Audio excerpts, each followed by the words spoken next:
One soldier smiles through tears, stepping toward a perfect house, but the next frame reveals nothing but a ruin.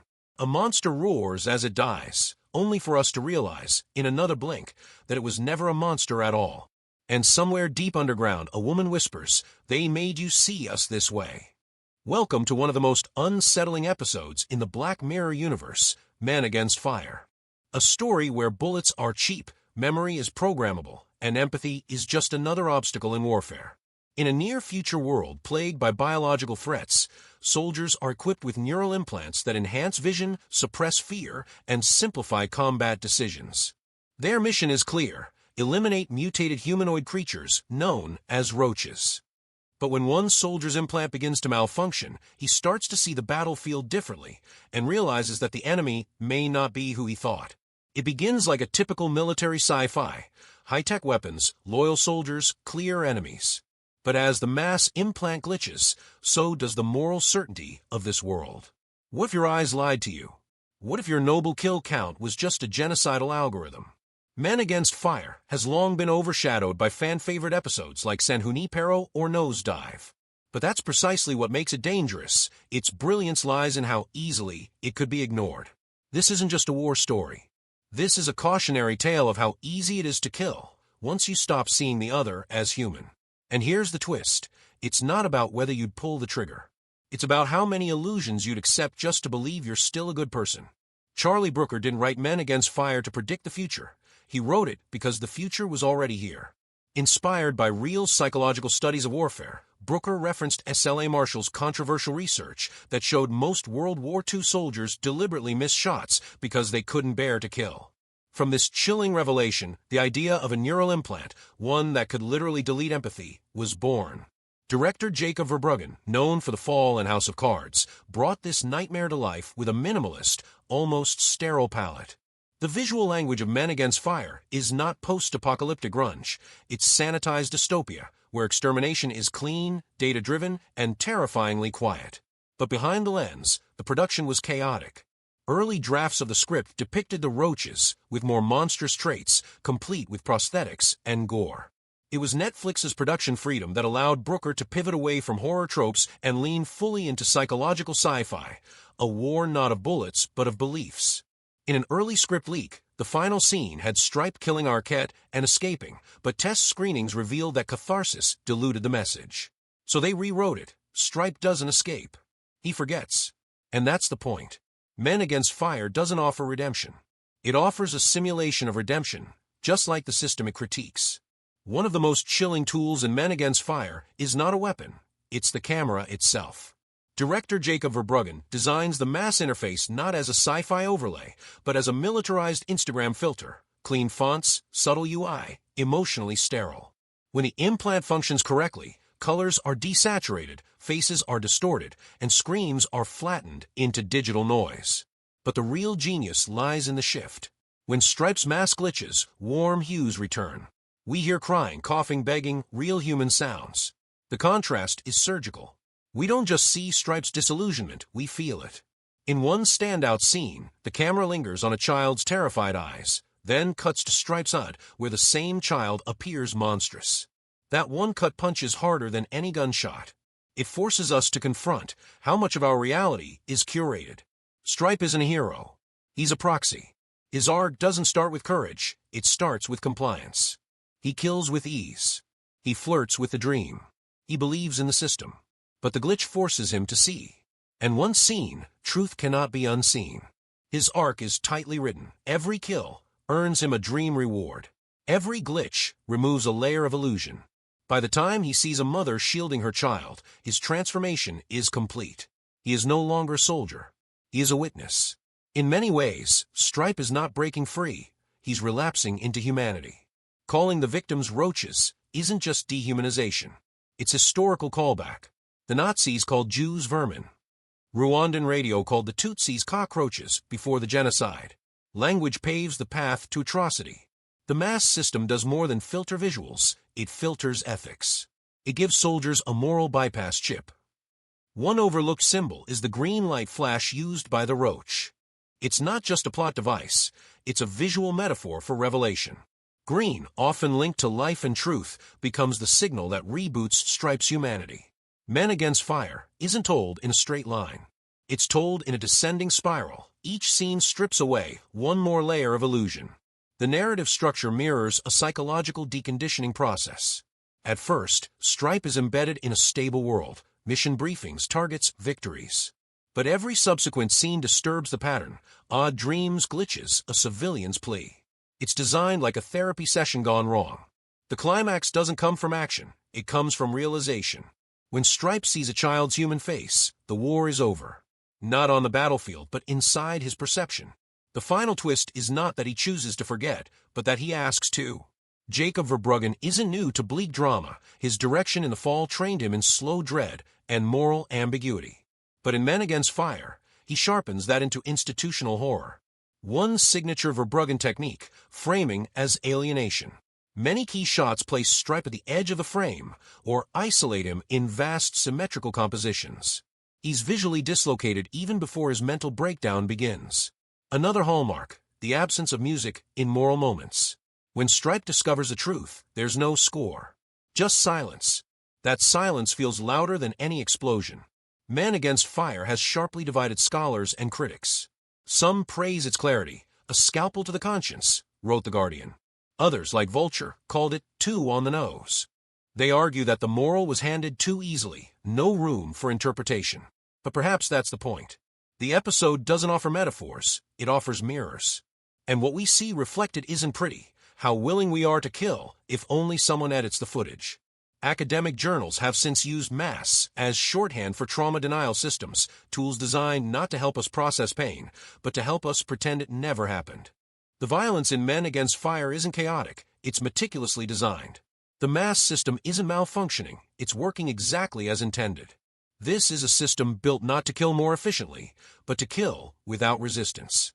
It combines neuroscience, augmented reality, and propaganda into a seamless pipeline of extermination. Soldiers don't hate the enemy, they don't even see them. It's not that empathy has been lost. It's that empathy has been selectively erased.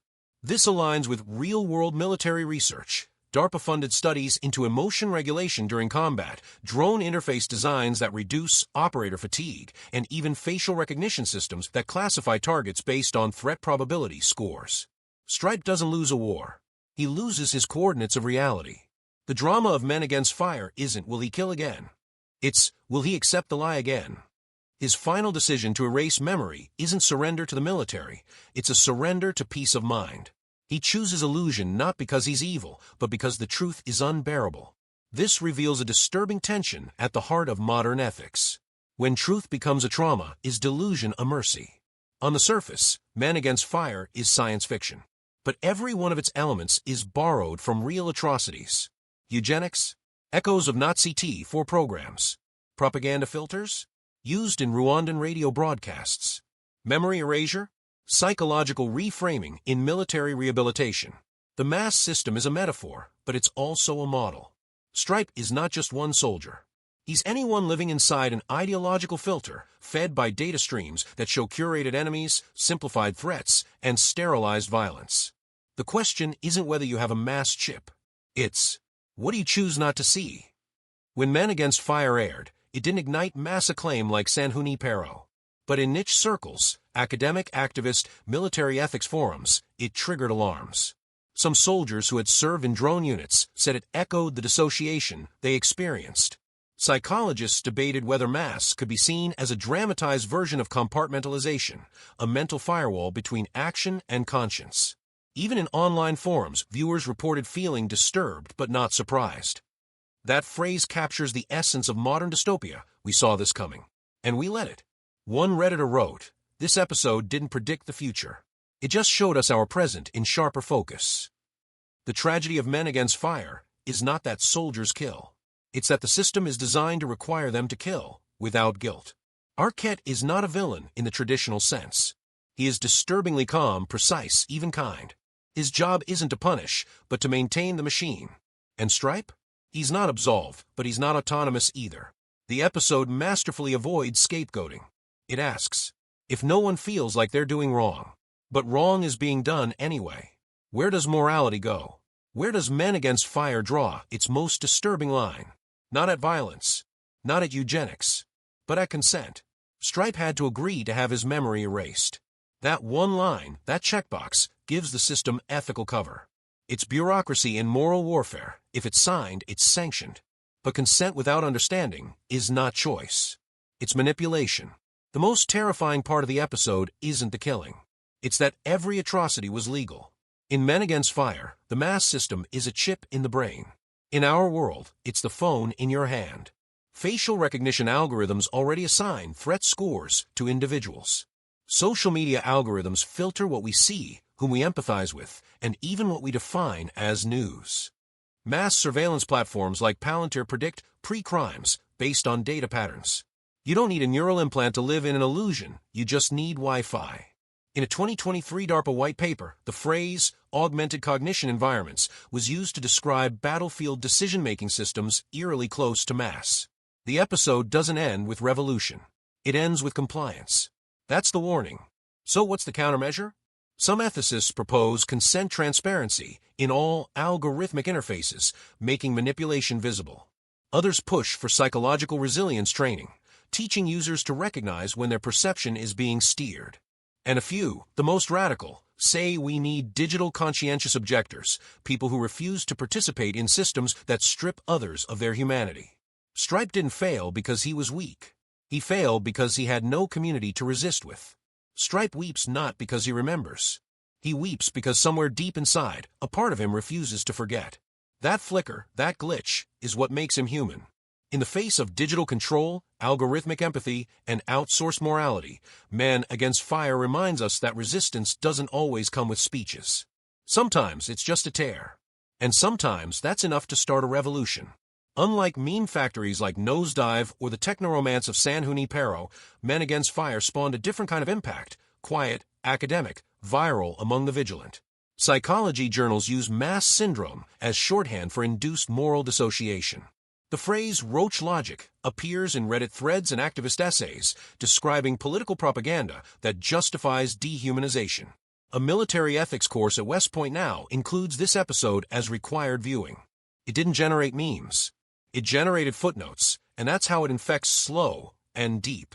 If Men Against Fire shook you, here are 3 lesser-known films that continue the thought. The Kill Team, 2019. Based on true events. A soldier in Afghanistan realizes his unit is murdering civilians under anti-terror pretenses. Real-life mass without the HUD. In the Fog, 2012, Belarus. A slow-burning war drama about moral ambiguity during Nazi occupation. No tech, just conscience versus collaboration. The Congress, 2013. A surreal animation live-action hybrid about identity, memory, and digital reality control. Feels like Men Against Fire on acid. Books that expand on Men Against Fire's themes, from neuroscience to political control. The Body Keeps the Score by Bessel van der Kolk. On trauma and how the brain rewrites reality to survive. Surveillance Capitalism by Shoshana Zuboff. Explains how your data is used to predict and control behavior, the real-world mass. Ordinary Men by Christopher R. Browning. A terrifying study of how average people became killers in Nazi Germany. Weapons of Math Destruction by Kathy O'Neill. How biased algorithms quietly shape lives from policing to education. There is no official sequel to Men Against Fire, but there is a ghost of one. In a 2018 interview, creator Charlie Brooker admitted that mass was a universe-defining technology that could easily appear in other episodes. While no direct follow-up was produced, mass is heavily implied in Season 5 Smithereens and the interactive Bandersnatch as part of broader perception control infrastructure. Rumors on Reddit speculate a future Black Mirror anthology arc where mass returns, but not for soldiers. For civilians. For children. No confirmation exists. But if it does happen, what if you no longer need a gun, because the system kills your empathy before you ever meet your enemy? You're not seeing that house. You're seeing what we want you to see. This line, delivered with eerie calm by Arquette, is the thesis of Men Against Fire. But let's reframe it. You're not seeing that enemy. You're seeing what you were programmed to fear. In an era of deep fakes, manipulated feeds, and predictive policing, the most dangerous weapon is not a gun. It's the curated reality you didn't know was curated.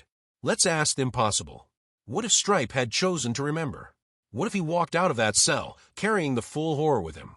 Would the episode still be Black Mirror? Or would it have become hope porn? In an early concept art leak, the mass HUD was shown to include a social rating meter, similar to Nosedive. This was scrapped late in production, reportedly because it made the parallels to Chinese surveillance systems too politically charged. That decision speaks volumes. Men Against Fire was already dangerous enough. Now it's your turn. Drop one emoji in the comments that captures how you felt after watching Men Against Fire. Was it fire rage? Brain confusion? Crying face despair? Robot face fear?